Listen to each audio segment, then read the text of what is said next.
welcome you here on behalf of the Center for Public Leadership and the County School for what I anticipate to be a fabulous evening. We're thrilled that Bill George could join us this evening. And before I introduce him, perhaps I might say a word or two about three other people who are here. But we do want to welcome each of you. But I'd especially like to say a word about Penny George, who is here, who is a companion of Bill in so many different ways, and they've had such a wonderful partnership. I've had the chance to know them both now for a while. Penny George has a PhD in psychology. She, in recent years, has not only headed up the Family Foundation, a family foundation that engages in philanthropic purposes, but she is also head of a foundation called the Philanthropic Collaborative for Integrative Medicine. Integrative medicine. Those of you who understand what has been happening in medicine and what Penny is trying to bring to the table, understand just how innovative that can be and how important a way to the future that represents. So we thank you, Penny, for coming this evening. Some of you perhaps have also met already a newcomer to the county school and her husband. But if you have not, I want to make sure that over the next 2.5 months that you have a chance to hear Bro Brundtland, who is here. If you could,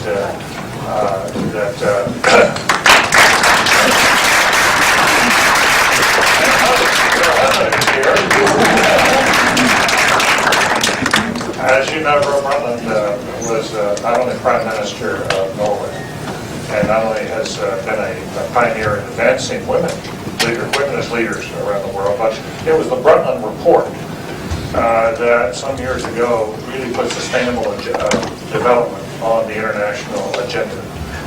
And her efforts in that regard have been, I think, been as important as anything I know on the issue of environment and industrial development and beginning to change people's lives. More recently, as you know, she had served as Secretary General. Secretary General? Czar? Director General. Marina, I thought you said Director General. Czar General of the World Health Organization. So she has many tales to tell and much to teach us while you're here, and we're delighted both of you are here. Thank you for coming. Now, for tonight's main event, Bill George has many things to his background. I think that what I have been struck by for so long, well, not for so long, I have done it for enough years, but all the time I've known him is how clear-headed and firm a stance he has taken on behalf of integrity, not only in personal life, but in corporate life. He was one of the few people I know who early on spoke up about the scandals that were unfolding in large corporations. And some, I'm not sure how much risk to himself, but certainly he probably antagonized a fair number of people who had shared the CEO chair at various corporations. But he was not at all afraid to to step out. But I think it's characteristic of a man who has built a legendary reputation as being one of the most enlightened people to serve as CEO of a major corporation in this country. And that's what brings him to us tonight. He is currently teaching, well, let me just say this, he recently published a book entitled Authentic Leadership. I'm going to hold that up here in copy. I can see that he's signing it. Authentic Leadership, Rediscovering the Secrets to Creating Lasting Value. He has his eye on the bottom line as far as the importance of integrity. It was a book that had a fabulous review in the New York Times and has been well reviewed in a variety of other places. It came in part, in large degree, from his experiences, most recent of which was as former chairman and CEO of Medtronic, or Medtronic Inc. Medtronic is the world's leading medical technology company. He was there for 12 years as CEO, and during that time the company grew from 1.1 billion to 60 billion. 35% growth a year. Now, this is a fellow who's managed to combine integrity and growth, and isn't that, after all, one of the really critical issues facing corporate America? He's retired from that. He's joined the boards of Goldman Sachs, Target, Novartis. He's on many other boards, including the Harvard Business School board of the Dean's Advisors, and I'm happy to say he's on the advisory board of the Center for Public Leadership here at the Kennedy School. He was recently named on public television. He was named, quote, one of the 25 most influential business people of the last 25 years. He's received a variety of other awards. After leaving Medtronic, what was impressive to me was that he was willing to share his experiences with some of the young people coming up. He's taught Mazan in the school there, the international school there. This last fall, he taught at Yale, the business school, and now he's come here to Harvard to teach over at the Harvard Business School on leadership and corporate accountability. So you can see this is a fellow who's thought a lot about the issues at hand, and in the current context, I can't imagine anybody better to speak to us here at the Kennedy School. Phil George, we welcome you here. We feel privileged that you're among us. Thank you very much.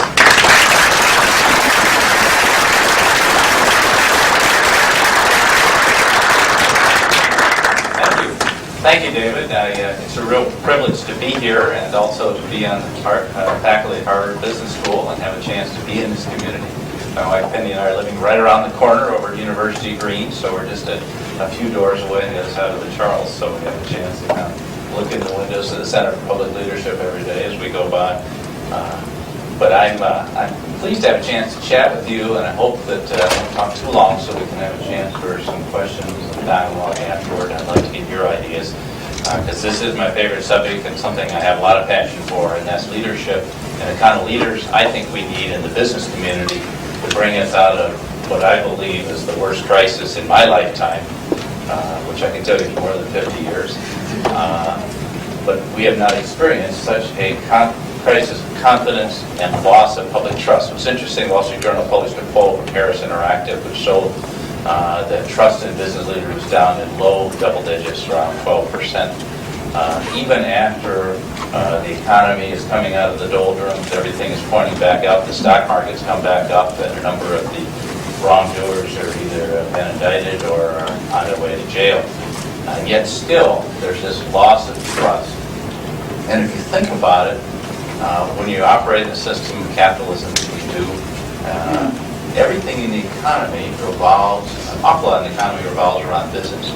The jobs in the economy, the goods and services come from that, the wealth creation, capital formation, government tax revenue comes largely from business and what pays its employees, and even philanthropy rely on the success of business. And so to reach that trust is a very, very serious thing. And I think it's something we all need to be very concerned about. Because when you think about what's the basic principle of business, it is trust. When you buy a product, you buy, if you're a physician and you get a pacemaker from Medtronic, and your physician puts one in the unit, your physician knows whether the semiconductors are made of highest quality.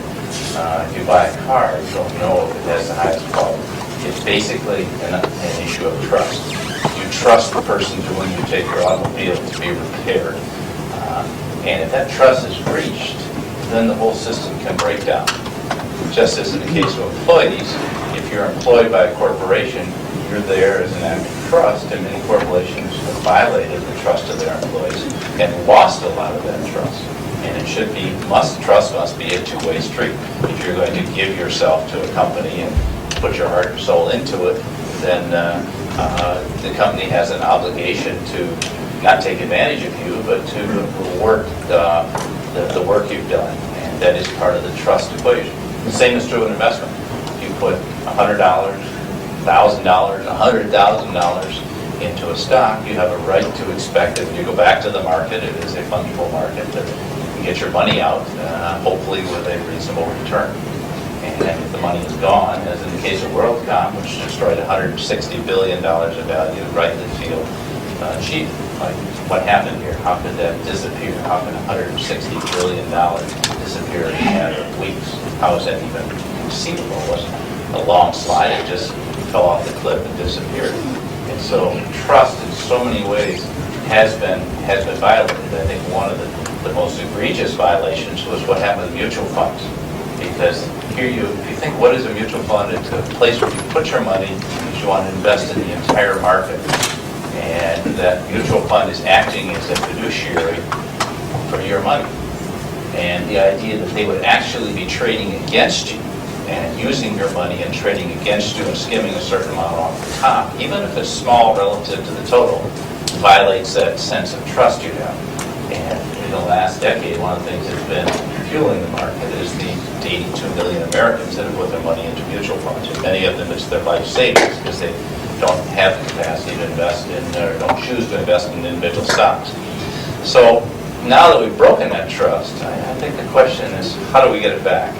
Because the breach of trust goes not just to the Ken Lays and the Jeff Skillings and the Bernie Evers of WorldCom and the Dennis Kozlowski, the people who we think are kind of the really bad actors out there, but the dozens of executives and corporations who have failed in their responsibilities of leadership. And we now see some of the great corporations of America in a perpetual state of decline. We studied one today, Sears Roebuck, which is the world's leading retailer, now is not even close to that. But if you look at American Telephone and Telegraph, I think it's highly likely it will not be around a couple of years from now, not 10 years from now, but a couple of years from now. And you see really outstanding corporations now being turned around, like Xerox, who got themselves in deep trouble. But even Bristol Myers Squibb, one of the great drug companies, had a $3.35 billion revenue overstatement. That means they had booked revenues that didn't exist by any reasonable accounting terms. So we have a whole series of companies. We've seen Boeing, which is certainly the greatest commercial aircraft company, get in real trouble on integrity issue. Several integrity issues, not just one, but multiple integrity issues. So you start to say, what's going on in the culture of these companies? Why is this happening? How can a company like Boeing not only lose its share of Airbus, but at the same time, all of a sudden find it has 28,000 pages of Lockheed documents in its possession in a very competitive bid, and get to have $1 billion of contracts taken away from the government, or be in the position that they've been in several issues. And we see this spreading to Europe. It's not just an American phenomenon. The Say Brown Boveri, which was thought of as one of the star companies in Europe, and had a significant problem with two former CEOs that treated themselves to $138 million of pension funds, to which the board never voted to extend that to them. So it's not just a Dennis Kozlowski, which is charged with some $600 million of funds to which he wasn't entitled. And so you see the Parmalat scandal, Vivendi, Ahold, so we see a number of European situations as well. Now, I think Wall Street cannot be exonerated from this because we've had tremendous focus on shareholder capital. And during the last 25 years, we've seen holding periods of stocks coming from 5 years to 6 months. That's a 10 times increase in trading. And so what's happened is people are buying stocks, they're not buying companies. And if you have a company that's investing heavily for today and going to have great results 2 years someday, most investors will simply hold off for the 2-year period rather than holding on to the stock. They consider dead money. We've also seen when I made the decision to only be CEO for 10 years, that was based on feeling like most CEOs stayed too long. And my look at CEOs suggested that almost without exception, CEOs did better in their first 10 years. Maybe Jack Welch is the exception, but almost every CEO did better in their first 10 years than they did in the period of time beyond 10 years. And I thought 10 years was a reasonable time to do your job. We see the strains of Disney now, or the struggle for control of Disney, but the result, we may lose Disney as an independent company. And so who's more important? I was asked by a TV station, CBS News this summer, they said, well, you can't envision Disney without Mike Eisner. I said, really? I think he's just a hired guy, just like all the rest of us. He's not Disney. Disney is Disney. But are we going to, for his struggle to keep control of the CEO job, could Disney go away? And I think the odds are quite high that it will go away as an independent company. And to me, that's a tragedy. Now, having said that, we've now seen CEO tenure drop to 3.5 years. On average, that's the length of time, not that the CEOs have been in their jobs, that they will be in their jobs, 3.5 years. So if you think about that perspective, many CEOs think, well, I better produce the results right now, or I won't be in the job. And indeed, the pressure on all of us who sat in the CEO's chair is enormous. And you feel that pressure every single day, and one misstep, you could feel like everything you've done for the last 5-10 years could disappear. And it's incredible pressure. I think having not been there, you can't really appreciate that. But, the mantra here, particularly around this university, is, we need to do what our shareholders want us to do. And I keep asking people, I had this discussion with the dean of the law school, which shareholders should we listen to? Should I listen to my long-term holders, the former owner, the founder of the company, he still owns 3-4% of the stock? Do I listen to the employees who have their life savings tied up in the stock? Do I listen to the big funds like Fidelity and Vanguard, who have probably the largest percentage of the stock? Or do I listen to the hedge funds that are in today and out this afternoon? They get in the morning, trade out in the afternoon, maybe they trade out in 5-10 minutes. And oftentimes they want volatility. Well, as leaders of companies, we don't like volatility in our stocks. We like just a nice straight line from wherever we start to where we're getting. But they like volatility. Or should I listen to the short sellers who have one goal, and that's to see the stock go down? And the most vocal people are the security analysts, the short sellers, and the hedge funds. It's not necessarily long-term holders. And yet, an awful lot of CEOs have failed, I believe, because they've been listening to this cacophony of voices out there and not really listening to their inner voice. And so they're really much more responsive to the outside world, trying to respond to what the outside world wants them to do, than figuring out what it is they need to do. I think they've also failed because they really aren't clear about their moral compass. And so they get deflected from that. And it's not that one day people decide to do something wrong. It's that they, little by little, bit by bit, they make moves. And this builds up and it accumulates until you have a really serious problem. I think very few people go into business to steal, to do evil things. I think very few people that I've ever met. But they, without a clear moral compass, they get moved away from wherever their center was to another point. And one day they wake up and they realize they've gone way away from their own core values, and they've crossed over that line between what is legal and what is illegal, what is ethical and what is unethical, what is right and what is wrong. And then they find themselves outside that circle, and they don't know how to get back in. Now, some people, like Enron, just continue to operate outside that circle, but many of them all of a sudden wind up with such a mountain of problems that then they try to buy their way out of that problem, and they create bigger problems. I think that's what's happened a lot. But there's also been a phenomenon with the rapid increase of CEO compensation. Dr. Brahma and I were talking about this earlier. Now with U.S. CEOs making on average 500 times what their factory workers are making. 500 times. Not 50, not 10, 500 times. That they're driven so much by the stock price, because most of that compensation has been based upon the price of the stock, that is having an undue influence on them. And so you find people who have been in office a while and have been successful start to think they are the institution, and they start placing their own self-interest above that of the institution. If we look at the phenomenon of Richard Grasso and New York Stock Exchange, I think it represents this very, very well. And it is indeed a tragedy. Dick Grasso is a good person. He's not a bad person. He did wonders to go to the stock exchange. He's a person never hold that position that came up. He started as a clerk, and he got to be CEO of New York Stock Exchange. But somehow, somewhere along the line, he crossed over that line and decided he was the institution, and he was entitled to make as much money as investment bankers, and by the way, have a pension. He had a pension coming to him, which is 6 times the level of the average of the top 10 investment banks. So he not just was at that level, in many ways exceeded it. But why? Why does it matter? What are you going to do with the money? And yet, I know many people that, I couldn't envision New York Stock Exchange without Dick Grasso at the top. But at the same time, when the board finally stepped in and acted, it really acted in response to CalPERS, the California treasurer, stepping in, and Phil Angelides and a number of treasurers stepping in and saying they're going to pull their money from the New York Stock Exchange. You can see the whole exchange unraveling. There's no way we can let the New York Stock Exchange unravel that. It cannot go the route of Enron or WorldCom. It cannot go bankrupt. It cannot disappear.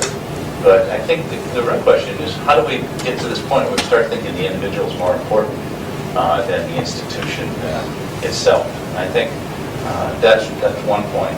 I think the other thing is the pressure is so enormous that many times our leaders have been swayed by that pressure, not just seduced by the greed, but also swayed by the pressure of the job.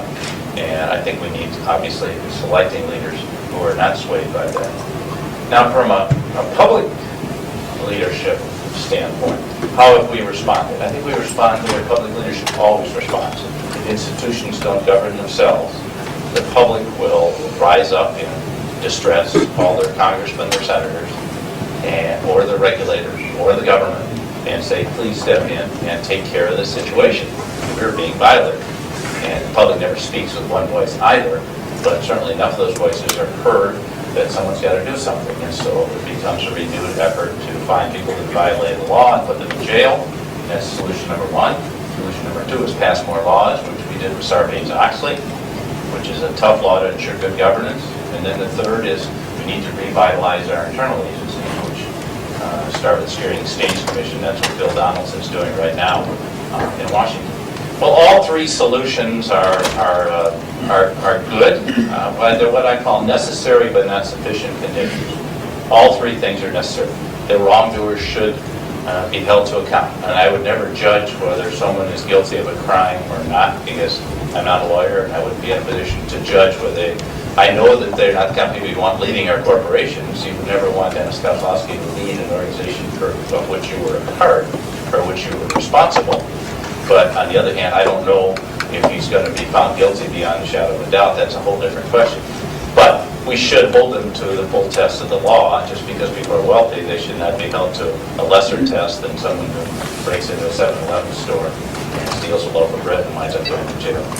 Now, as to Sarbanes-Oxley, I was a big advocate. I guess I am a big advocate of Sarbanes-Oxley. I think in principles, what it's done is really codify the best practices of best governed corporations and put them into a law, which says you have to have basic things. And these are process things. You need to have executive sessions without the CEO, something the former CEO of General Electric said he would never permit, without, so the board can meet an executive session, that the board must choose the directors, not the CEO, and have an independent process to have a governance and nominating committee that does those kinds of things to ensure independent directors, so you don't have all the people that have associations with the CEO and are not independent. All very good things. Where's the rub? And then have very independent committees and have only independent board members sitting in the audit committee, the compensation committee, and the governance committee. I support every one of those. I've been advocating them for many, many years. I think they're and I've served on boards where these have been the norm for 30 years. 30 years has been the norm, but so many companies have not been following. So why do we have to put in the law? We put in the law because the boards were not doing their job. The governance systems failed us. The checks and balances failed us when Arthur Andersen went down and the auditors were not doing their job, but the board governance failed us. Why did boards not do their jobs? I think for many of the reasons we just said, that they were subject to the power and control of the CEO. So if someone said, when you were CEO, did the board work for you or did you work for the board? Well, it sounds like an absurd question. It sounds like an absurd question to me. But I think in point of fact, the question was not so poorly put, because in many cases, although obviously the CEO serves at the pleasure of the board, for many years, they were really following the guidance and direction of the CEO, even to the point of letting the CEO stay behind in office longer than they thought he or she should. And that was a big problem. But now with Sarbanes, we now have the classic government problem of implementation. We get unintended consequences because the rules, now we've gone, as we do in the U.S., from principles that are good to a very rules-based system. And the rules often result in unintended consequences. I'll give you a couple. I'm on one board where the former CEO of one of the world's largest and most important financial institutions didn't think he could qualify as a financial expert. He serves on the audit committee of a $50 billion company. He didn't think he could qualify as a financial expert, even though he'd been CEO of one of the world's largest. Now think about the criteria for that would lead him to that conclusion.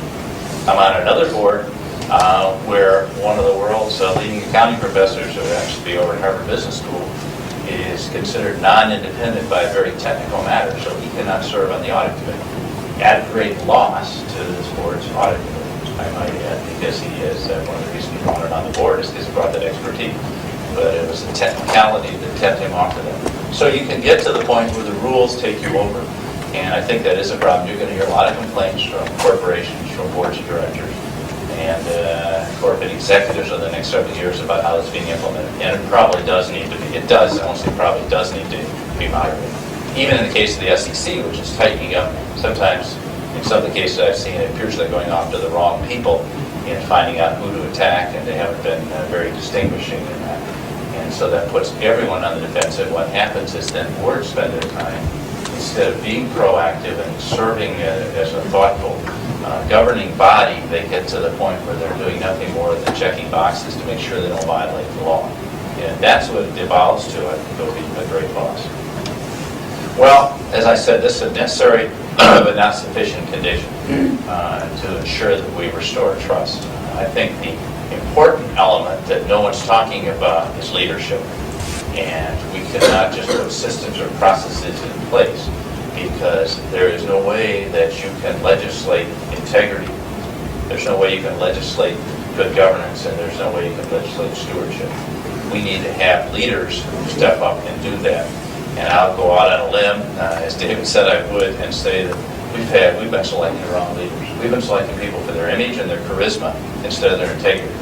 We've been selecting them not for their character, but for their ability to impress Wall Street. And this is the wrong reason. Not for their leadership abilities to lead great organizations, but because they can get the stock price up. And many, many boards change their CEOs to get someone who could fill those criteria. And I would say to you quite strongly, that's the wrong criteria. You can never build a great corporation that way, and this needs to be rethought. I think we need leaders who are committed to serving others and to being good stewards of their institution. Look, we're hired hands. We're not founders. We're not like Dell or Bill Gates. We're people that are hired to do a job, like many of you are. And we have an obligation of the institution to build that institution. We have no right to treat it like our own private game of Monopoly, moving the pieces around and see it go off the cliff and potentially go into bankruptcy, as Swiss Air did or as Kmart did not too long ago. And so we don't have the right to advance our own agendas or act in our own self-interest. And I think that may be obvious to you, but so many leaders have done just that. So I would say it's too much to ask of the leaders of our institutions that they are committed to build the institution and to be good stewards of that institution, and through that institution to serve others. Because what is a business in business for if not to serve others? The mantra is that we're in business to make money for our shareholders. I would contend to you that any organization that focuses primarily on making money for their shareholders eventually won't be in business. Because I believe the only reason to be in business is to serve your customers. And when you don't stop serving your customers, there won't be any shareholder value. You may get away with it for a while, but in the long run, there won't be any shareholder value. The shareholder value is created through great service and innovative products. It's doing something better than your competitors do. And I think we need leaders that can focus on that. Leaders who are genuine and not interested in their image or their persona, who can operate in their own style and not try to emulate the style of some other leader, and are committed to building organizations that are serving others, and are also trying to grow and develop themselves. To me, an authentic leader is someone who recognizes the responsibility of business goes beyond the corporation, because we're all chartered by society, and part of that role is to fulfill our responsibilities under that charter to the society. And I'll go one step further. I think truly authentic leaders really desire to make a difference in the world. So in my book, I talk about the 5 qualities of authentic leaders that I think make up the kind of leaders we need going forward in the business community. The first is having a clear sense of purpose, if you will, mission, knowing where you're going, because if you don't know where you're going, why would anyone want to follow you? But the second is practicing a consistent set of values. Now, every leader will stand up in front of you and tell you they have good values, and if you ask them what their values are, they'll all sound like the same thing. I think it's kind of irrelevant what people say about their values. What's important is, what do you do when the pressure is really on, when no one's looking? Is that where you cheat a little? Is that where you get by? Is that where you deviate just a little from your values and you start down that path? Or are you true to your values? Because when you're a leader of a business organization, everyone is watching. Every day when you come to work, every action you take. And it's in the crisis, whether it's Jim Burke and the Tylenol case, where Jim Burke stepped up to Tylenol and dealt with an issue for which his company was not responsible. They had nothing to do with the cyanide in the Tylenol capsules. They had no responsibility for that if they stepped up and assumed responsibility for it. Or do you do what the CEO of Exxon did when they had an oil spill off the coast of Alaska? You stay in your office and not take a position because your lawyers tell you it's too risky. Or do you step up to that crisis? Or do you continue to fight until you're forced to pay?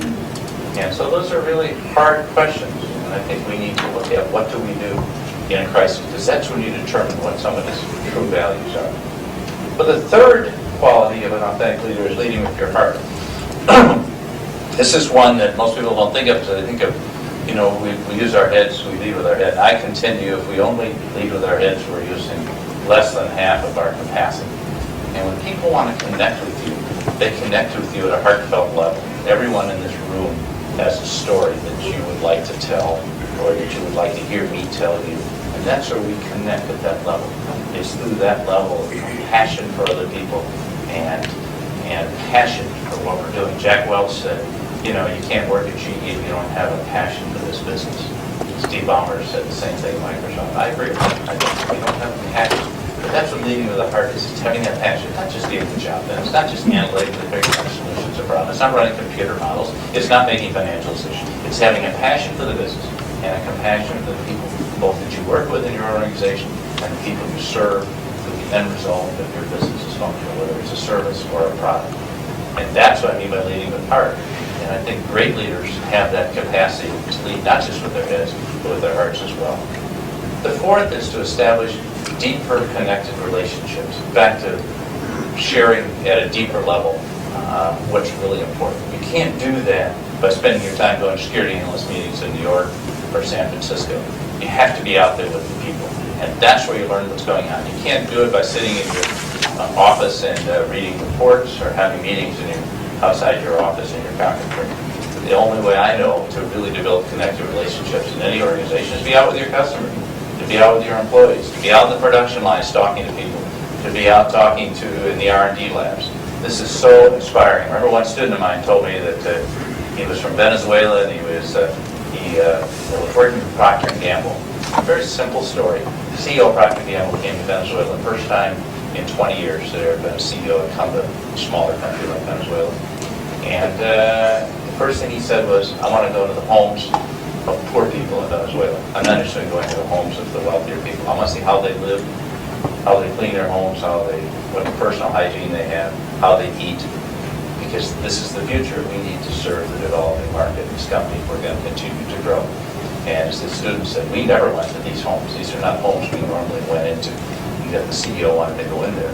And we were so impressed when we went in, just sat with people and just talked to them.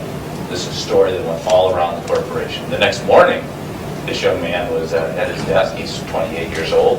And down the hall comes A.G. Lackley, the new CEO of Procter & Gamble.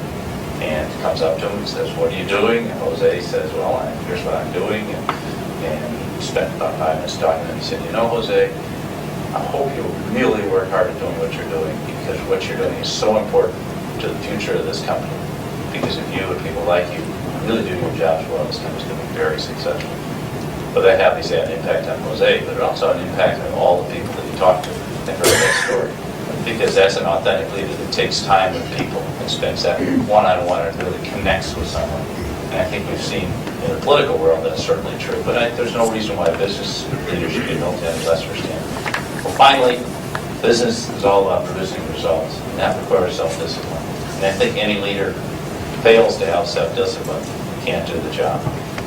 So part of self-discipline is being true to all those things I've just laid out.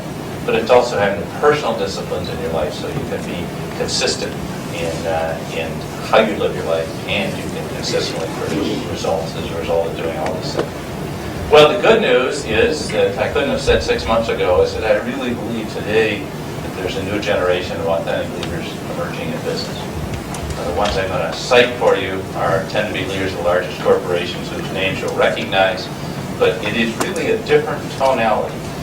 David's probably right. Probably a lot of people didn't particularly care for it. I thought people would hate this book when I wrote it.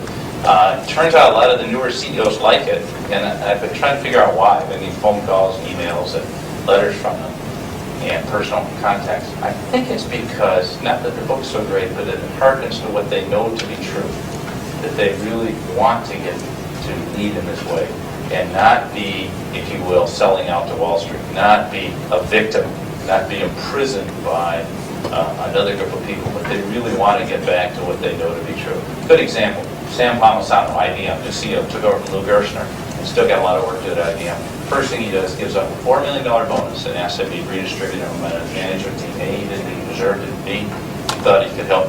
It should go where it was earned. But he'll go off and he'll spend not 4 hours, but 4 days working with a group of innovation teams because he thinks innovation is so important in the future of IBM. So he's really down with the troops doing the work. I think it's so important. Jeff Immelt, leading in a very different style at GE, says, I'm not going to worry about short-term stock market. I'm planning to be here 10 or 15 years as CEO, and I'm going to focus on the long term. So I don't care if these results aren't there in the short term. I'm going to transform this company in a way I think is necessary for the next 20 years, the way Jack Welch did 20 years ago. And so I'm going to make those changes. The stock can go flat. I don't care, is what he told me, because we're going to transform the company, put the new strategy in place. But also, he signed on to shift his compensation from stock-based compensation to performance-based, which is what I think it should be. One more example. Hank Paulson, I have to be disclosed, I'm on his board, as David has mentioned, but as CEO of Goldman Sachs, he feels that he has a responsibility to see stable financial markets. So if the NYSE is starting to unravel, he's part of the group there that demands new leadership. If they have a problem with Elliott Spitzer on the research, a problem with investment banks, even though Goldman Sachs has very, very minor problems in the overall scheme of this, he's first in line trying to organize a settlement between Spitzer and the investment banks because he knows it's right for the market and the best thing to do. So he's stepping beyond that which he believes in. Stepping beyond that which he has to do and taking a broader role in the society. Dan Bassell, CEO of Novartis, comes forth with a breakthrough new drug. He personally went down in the labs called Gleevec for the treatment of chronic myocytic leukemia. And it was dying on the vine because it wasn't going to be a blockbuster drug. He's personally down in the labs, accelerates it to market, gets the FDA approval, and when he comes to market, sets a policy that anyone who makes less than $40,000 gets the drug for free. In any country that agrees not to copy the drug, developing countries like India, also gets the drug for free. So he takes a leadership position. He doesn't have to do that. He has a patent on this drug for another 13 years. He's got a total exclusivity on the drug. And yet, that's what I call leadership. And that's the kind of leaders I think we need to build our businesses and also to rebuild the trust. Because trust lost is not easily regained. And I think we as investors, we should be refocusing our investment on companies that create lasting value. Unless you're really good at day trading, I think we should be looking at companies that create lasting value. What do I mean by that? That you can count on for the long term. They create great value for their customers because they know that's where shareholder value comes from. And as a result, creating great value for their shareholders. And that also believe in restoring the role of the board to govern the corporation, to provide for institutional stability, and act as a strong, not just monitor for the CEO, but a guide through that process. And so I think we also need to have leaders to restore the trust, who believe in the proper set of checks and balances, both with quasi-independent institutions like accounting firms and law firms, I say quasi-independent, as well as governmental institutions. And these each have their own role in realizing that we're all there to serve the public good. And that's really the purpose of being in business in the first place. Thank you very much.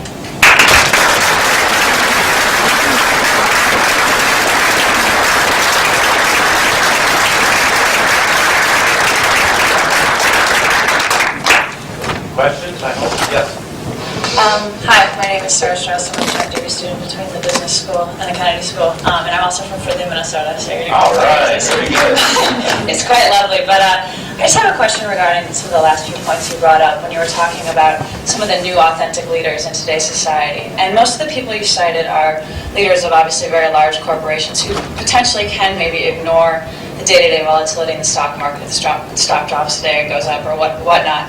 But what about if you look at the internet bubble that we just went through, and some of the stocks and new companies that really depend on their daily activities for the results of the market, and therefore CEOs are under great pressure to sort of meet market expectations. Otherwise, the next day, legitimately their company could go under.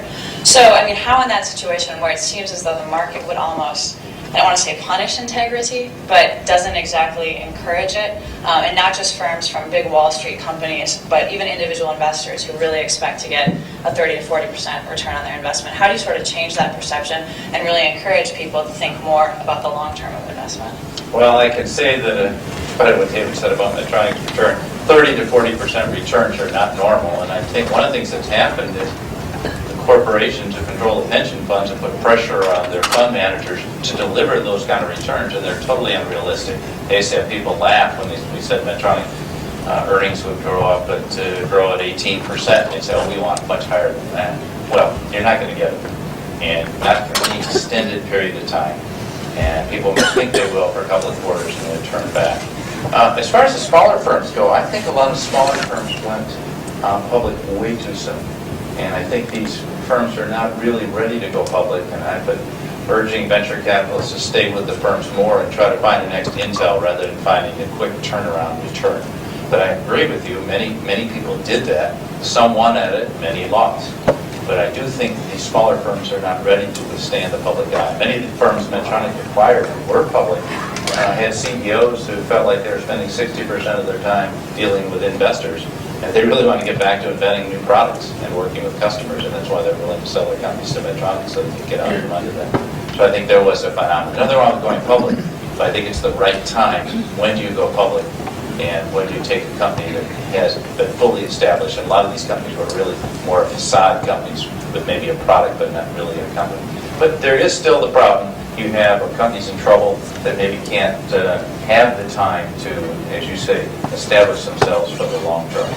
And I think, on the other hand, I think one needs to coach one's investors and say, here's what we stand for, here's what we're going to do, and put it right out there rather than trying to tell them one thing and doing something else, and put a realistic story out there. Because in the end, that's all that can win.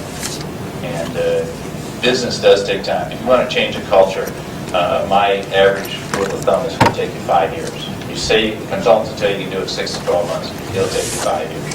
3 years, you'll be making results, but you can't totally transform a culture in that kind of time. And so you need to start right now and get on with it. But I think it'll take time, and you can find investors who'll stay with it. Yes? My name's Bob Hayden. My wife is a mid-career master's. I don't know if that gives me enough standing to ask a question. It would seem that the level of executive compensation may be a big part of the problem. You mentioned Sam Polisano and Jeff Immel, second lower, but it would seem to me that with these enormous packages, you would be appealing to people that put, personal financial return at the head of their personal list of values, and therefore they would not have these authentic characteristics. Is it possible to solve the problem without reducing this excessive level of executive compensation? And do you see any signs that that's happening? Well, I just headed up a Blue Ribbon Commission in Washington along with Barbara Franklin to try to address the problem of CEO compensation. It's not an easy one. It's not one that can legislate.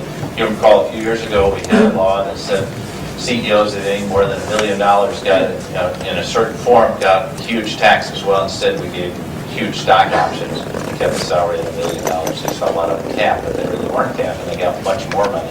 I'm not sure it really attracts people strictly for the money. I think that's a myth. There's been this myth of a free market for CEOs. I think the only case where, CEOs with failing companies, somebody will bring in a CEO and give them a contract. But most of the internal promotions, you won't find looking for that kind of money, or necessarily even needing contracts or those kind of guarantees. But I think so many people have gotten into it that they've made very poor judgments. That's why American Airlines almost went bankrupt and had to fire the CEO because they made very poor judgment. I'm not sure of the answer to it, but I think that CEO compensation must be tied to performance. And we have this phenomenon of paying people for non-performance.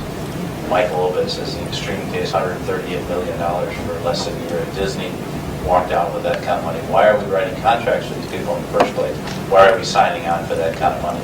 I don't think people, at least Americans, don't tend to begrudge people making a lot of money if they really perform. But people that don't have money at risk or don't perform and walk out the door with huge amounts for failing, I think is a terrible problem. And this is just, I think, simply stated, we need boards. And I think it's going to be very hard to get at that. You could pass some rules. I think they could rebound against this, but where any compensation above a certain level, I've heard it suggested should be approved by the shareholders, which is one possibility. They have that written. And it seems to be working reasonably well, but I'm not sure how well it works in this country.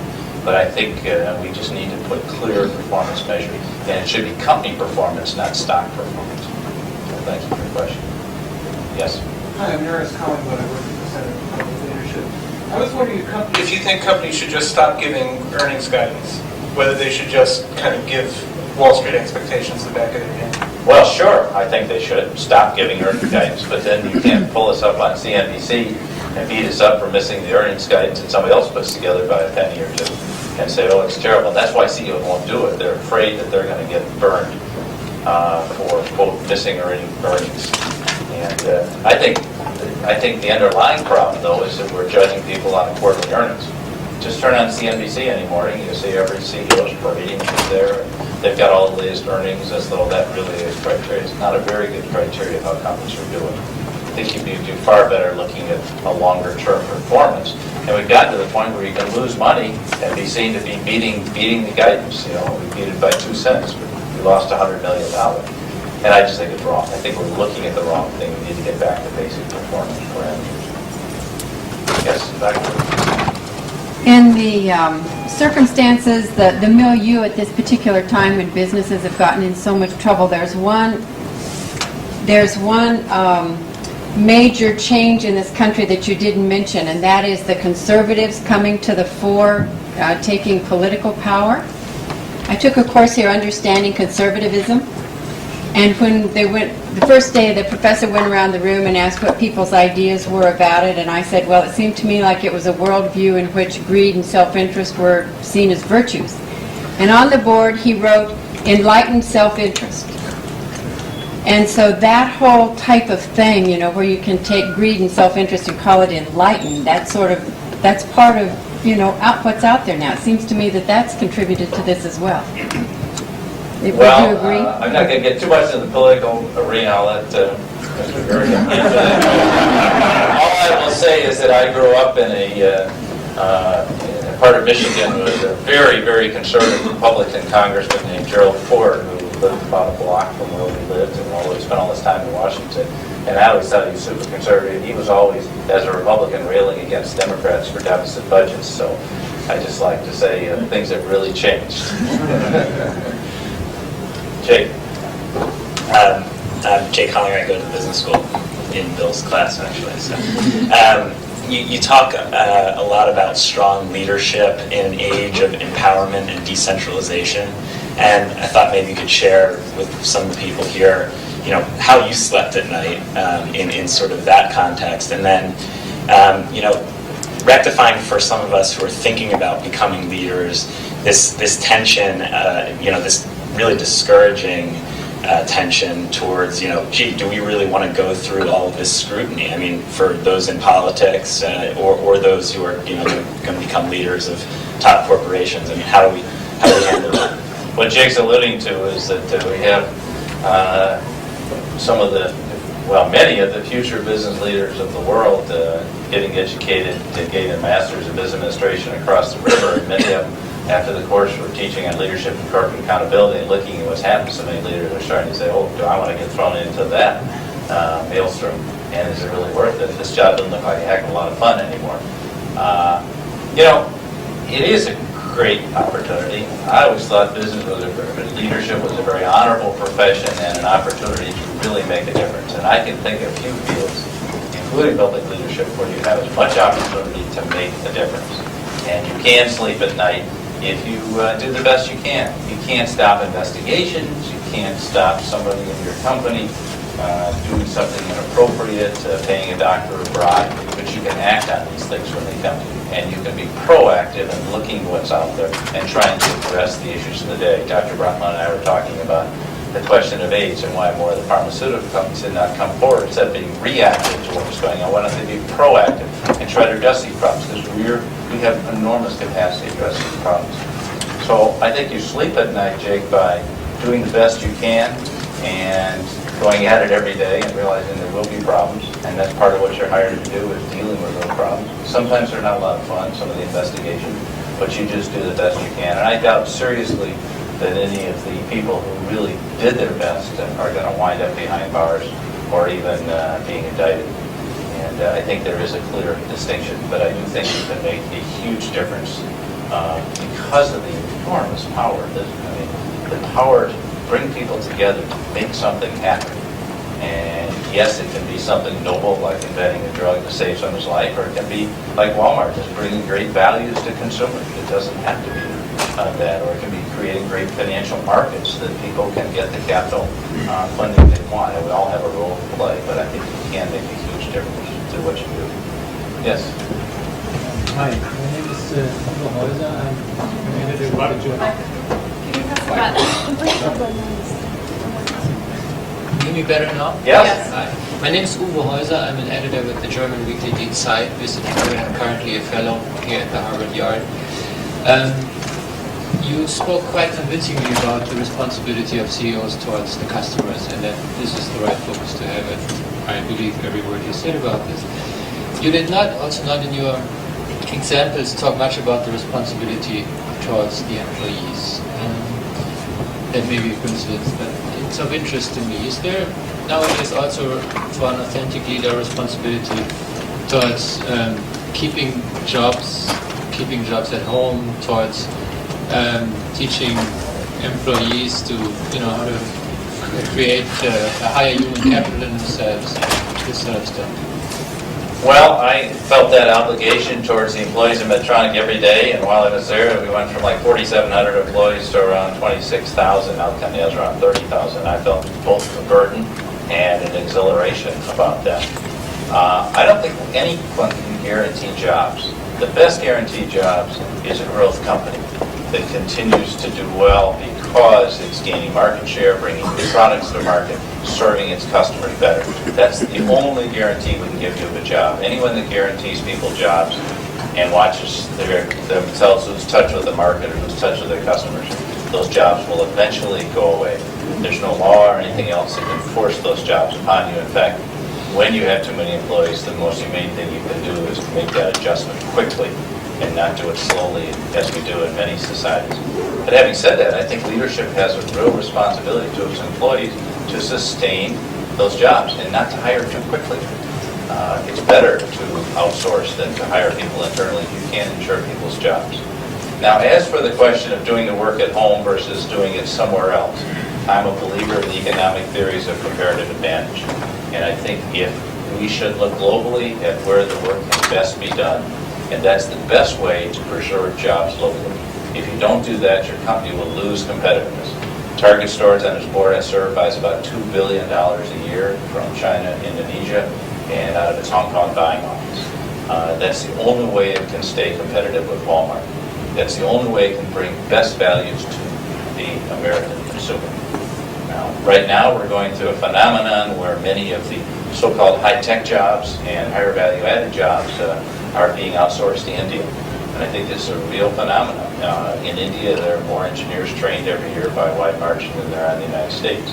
So people are very well trained, very competent, very high quality.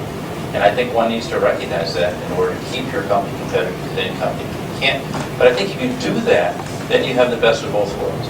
You can take advantage of that, create a more competitive company, build your company, and provide a lot of other jobs, whether they're marketing jobs, sales jobs, higher tech jobs, going to the next level of value-added, more management jobs. So I think that's the only way to stay ahead of the game. I don't think you can stay there by saying we're not going to permit outsourcing, because every industry, at least in the United States, and it may not apply in Germany, but at least in the United States, every industry I know of where we've had significant tariff barriers, the industry has gone downhill. You can look at shoes, textiles, steel, automotive, every aluminum, every single one of those industries, and except for Harley-Davidson, it's the only case I know where a company actually used that tariff barrier to right itself for about, it was 3 years they had that barrier, and they actually did an excellent job. Every other company I've seen go downhill because they don't do what's necessary to become competitive once again.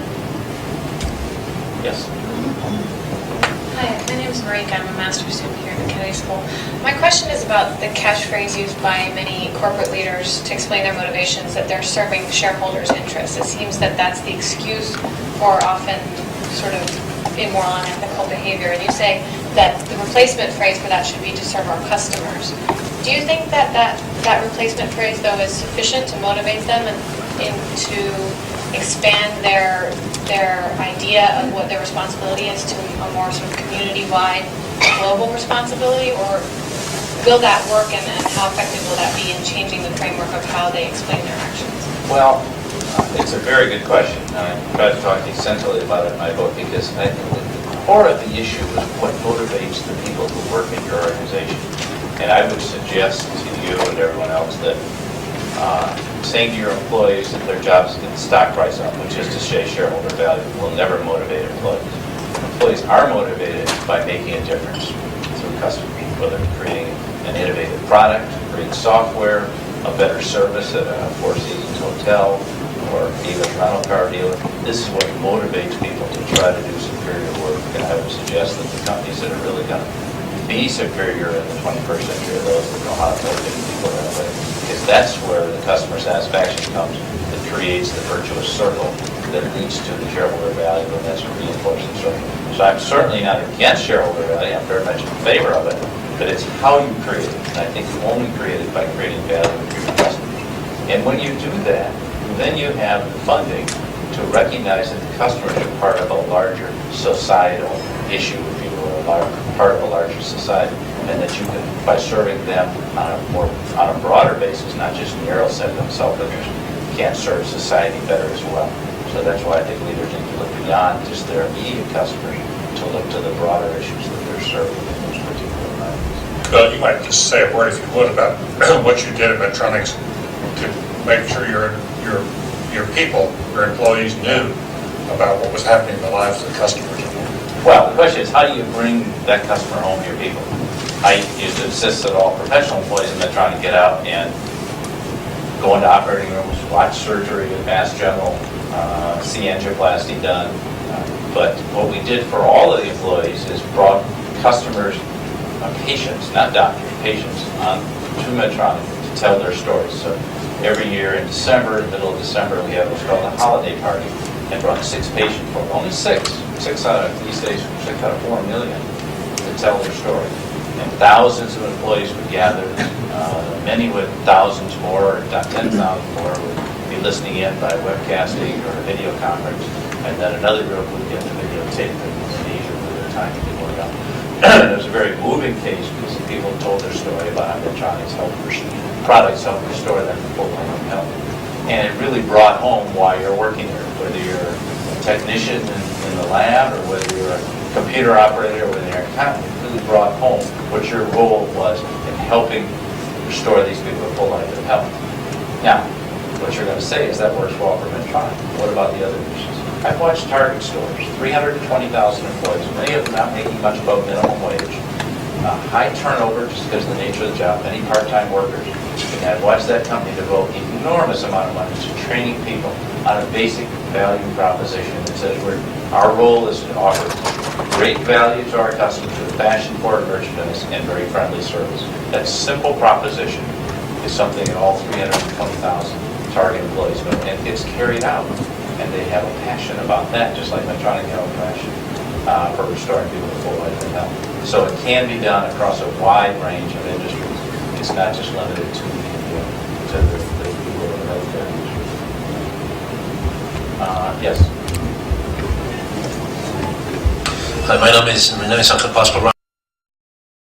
And that seems to be this kind of big elephant that big elephant in the room that no one is addressing.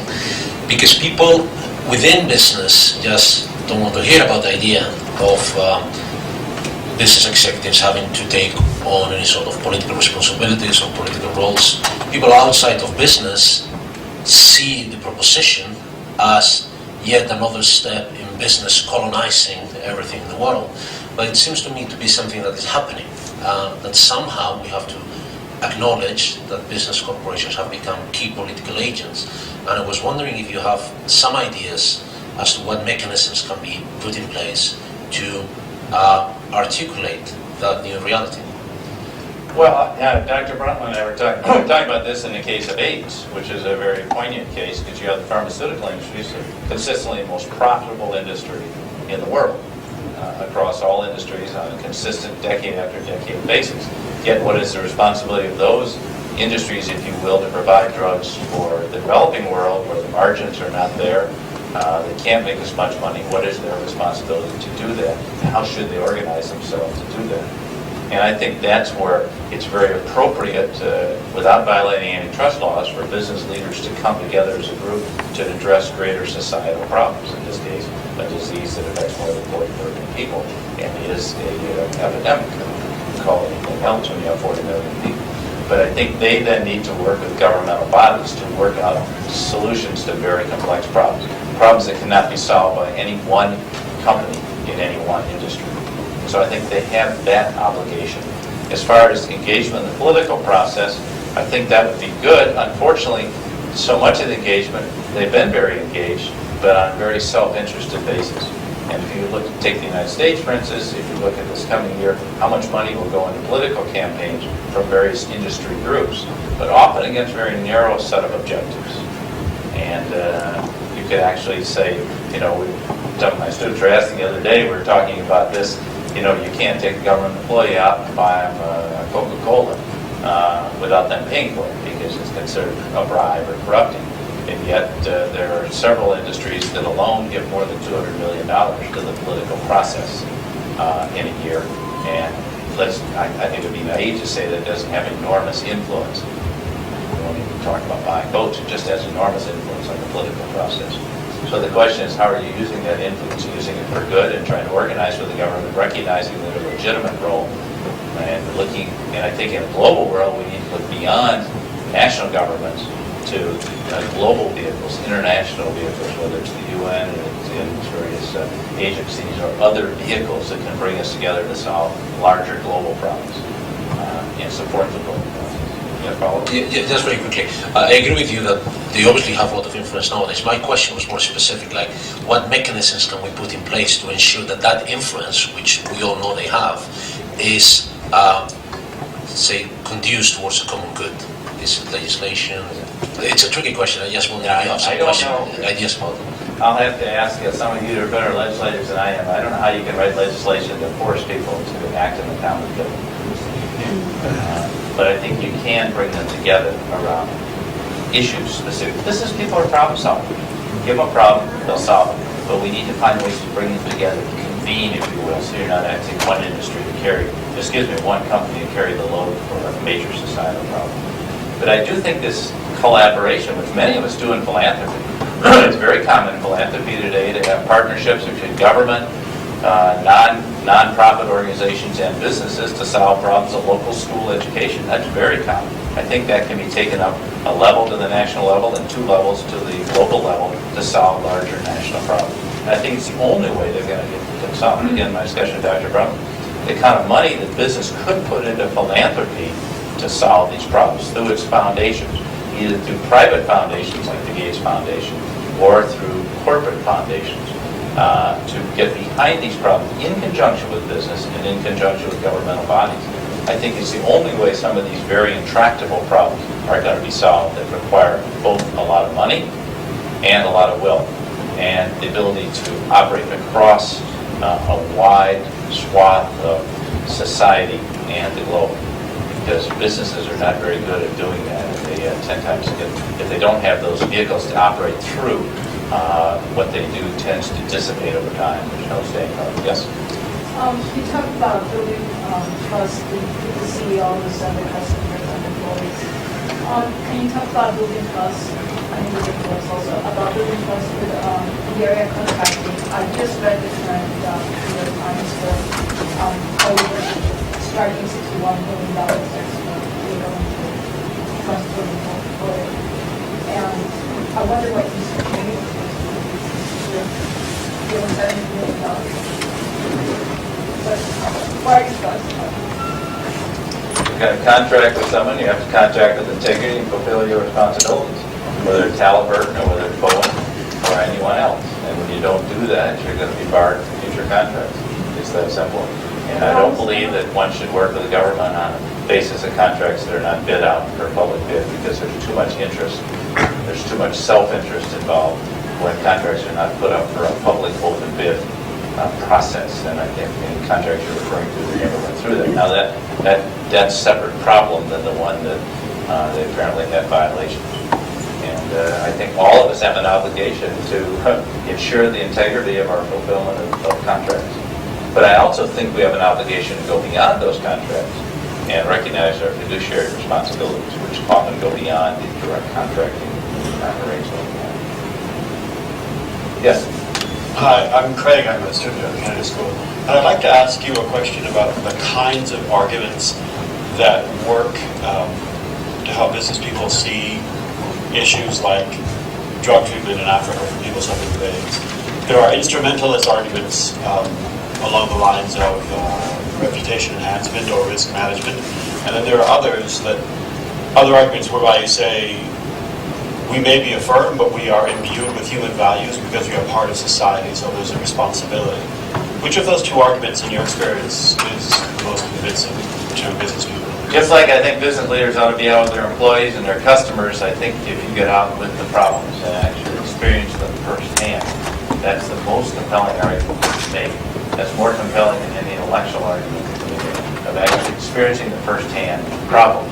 Whether it's going into the inner city of Minneapolis or Detroit and seeing the problems in our public schools and say, yeah, we can help make a difference here, we'll contribute to that.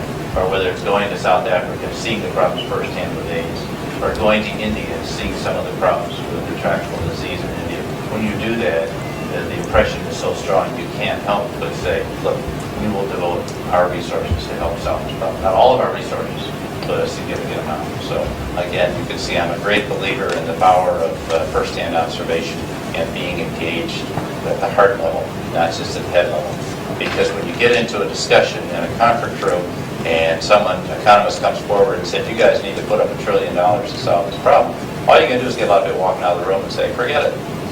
But I think when you can personally engage it, then you could say, okay, how can we work together? But we need somebody to help pull us together. Would you help pull us together? We need some instrument, if you will, that goes beyond, because we're competing. We're competitors and we're kind of all vying for power and competition. So we need somebody that can pull that together. And that's the role I see of governmental bodies and oftentimes NGOs that do the execution much better than either governmental bodies or corporations. Because I don't think there should really be an execution process. Can I follow up on that, a question of corporate social responsibility? Jane Nelson's here. We're just launching an initiative with her leadership on corporate social responsibility here at the Kennedy School. One of the issues that I think we face is how do you move from a situation where many corporations seem to be doing corporate responsibility partly for PR purposes. They want to get a couple of headlines, they want to create a little sense of things, to actually being woven into the fabric of public policy solutions. Are there incentives that can be introduced that would make it more attractive for them to become more serious about that? Is there a way you get Wall Street to be? The Wall Street analysts don't seem to give you a lot of credit. No. For doing anything. No. The press doesn't give you much They give credit. you negative credit. Yeah, and Wall Street. Well, I don't like the press. The press gives you good credit if you do it well. If you do it well, but if you get out front too much, as we've learned with Ford Motor Company, they got out front on the environment. Now they're getting killed because they're not doing enough. They're not pure enough. And should we be looking at ways public policy should be changed to encourage the tax laws or whatever, or ultimately is corporate social responsibility always going to be limited in what it can accomplish? I'm just trying to figure out. Well, let me put it in 3 categories. You mentioned one where you do things strictly for PR purposes. That cannot have a lasting impact because the media is too smart. They're going to see through that. The public will see through that, and it will come back against you.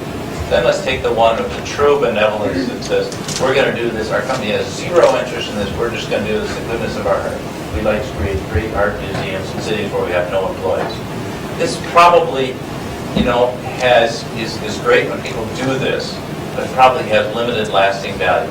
I think you can find an alignment with the company's greater interests, okay? Like Medtronic has an interest in people in Minnesota and other places where we have employees getting good education, so it's a good place for our employees to send their kids to school. We'd like to put money behind education. We'd like to think we have future employees we can hire from there, so we're willing to put a lot of money between science and technology and try to enhance that problem. I think you target stores, very big on education, and yes, they do have a fund where 1% of your purchases goes into education fund that's directed to your local school. Does that operate in their best interest? Yes. Does it operate in the best interest of local schools? Yes. Could it be criticized? Possibly, because it's very close to the line, but it does bring together a confluence of interest. So I have supported that as a member of the board, because I think it's good for the schools, I think it's good for the company and the employees to see their company, and it's good for the customers to know that they can, some of their purchases, when they buy there, 1% of their purchases goes to their local public schools. Now, you can say, yeah, that encourages you to buy more there. Yes, it encourages you to buy your friends, to have your friends buy them more, and sign up for the local PTA and local school. Yes. So it's maybe too close to the line for the purists, but I think you can find some alignment, much more likely to have a sustainability. But then you've got to recognize somebody else has got to run the public schools. Somebody else has got to bring together people to solve the problems of malaria or AIDS. You can't do that on your own. But it can be in your selfish best interest to do these things and to look at them on a broader basis. But I'm sure you have a much more intellectual point of view than that. Well, I absolutely agree with that, but I think it comes to a number of the questions, but particularly the question of how you move beyond sort of philanthropy and community investment into recognizing that business is now large companies and major global players, political players, and what responsibilities does that involve, and how should business work with government to address those larger responsibilities, I think is the big challenge. And to many, corporate social responsibilities still seen purely as philanthropy, as opposed to business being part of making sure it's not a cause of human rights or environmental problems, right. But secondly, actually, as you were saying earlier, problem solving with governments and other sectors to try and address them. And I think the big question we're dealing with, and as David said, is how do you incentivize more companies to get engaged in sort of larger societal problem solving? And secondly, what are the boundaries? Where does it become a point where business is being expected to do too much and government is getting off the hook? Yeah. And I don't know if you mentioned a number of interesting CEOs, how many CEOs you're seeing who are getting more comfortable actually getting engaged in these political discussions, because one finds, I think, often that it's fine to talk about the sort of philanthropy side, but these more complex discussions, it's extremely difficult for most businesses. And those discussions are very complex. I mean, when should Medtronic not go into China because of human rights violations, or are we better off being a part of the solution to the problem by providing good jobs and encouraging a strong economy and a lot of trade with the Chinese that will inevitably ease the political pressure, so you'll have fewer human rights violations. In South Africa, I had great angst when I was with Honeywell about pulling out of South Africa, which we eventually did, but I had great angst about doing it, providing jobs for so many qualified black and colored people. And yet apartheid got so bad that we had to pull out. So where do you make that break point? That's not an easy decision for a business to make. That's a really hard decision. And you need help and guidance with making those kind of decisions, because they often do come at a higher level. And I agree with you, it does have to do with your strategy. But, and what is can you have the long-term view as well? And I think that's one of the things that needs to change. That the company's going to create lasting value, in my opinion, you have the longer-term view. That's no excuse for not performing in the short term. That's the long term. Bill George, thank you very much.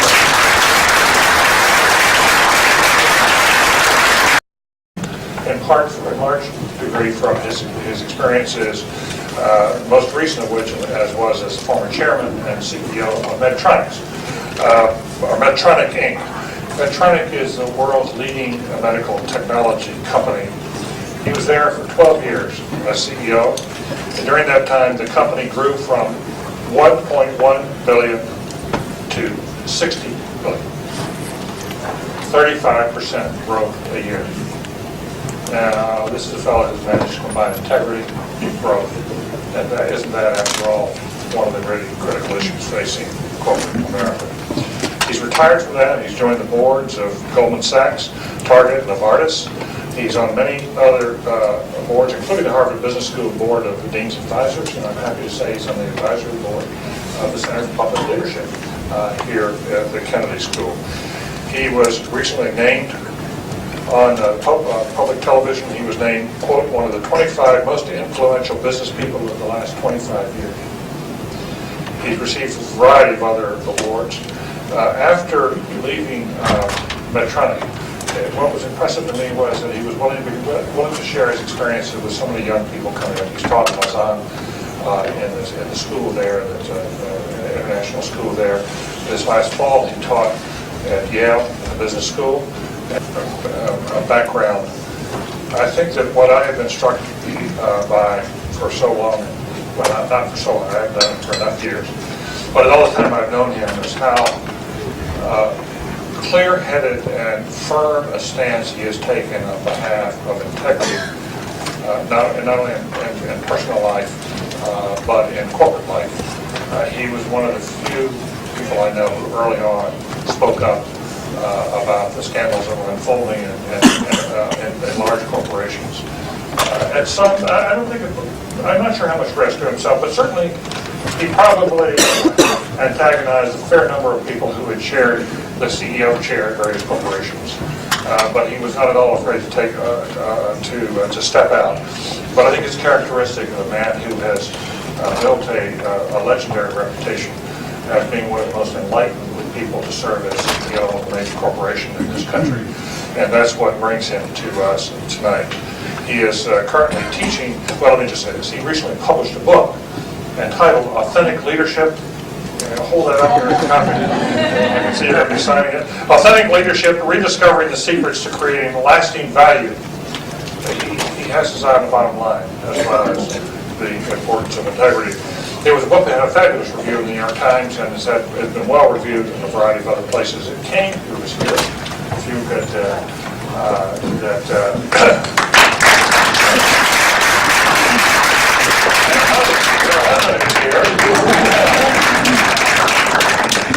as you know, Gro Brundtland was not only Prime Minister of Norway, and not only has been a pioneer in advancing women as leaders around the world, but it was the Brundtland Report that some years ago really put sustainable development on the international agenda.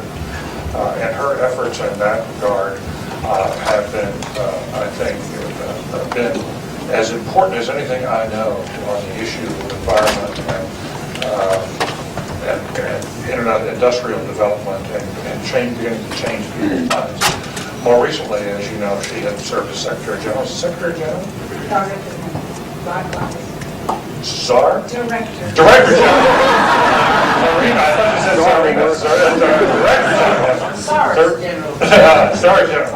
Of the World Health Organization. So she has many tales to tell and much to teach us while you're here, and we're delighted both of you are here. Thank you for coming. Now, for tonight's main event, Bill George has many things to his, and now he's come here to Harvard to teach over at the Harvard Business School on leadership and corporate accountability. So you can see this is a fellow who's thought a lot about the issues at hand, and in the current context, I can't imagine anybody better to speak to us here at the Kennedy School. Bill George, we welcome you here. We feel privileged that you're among us. Thank you very much.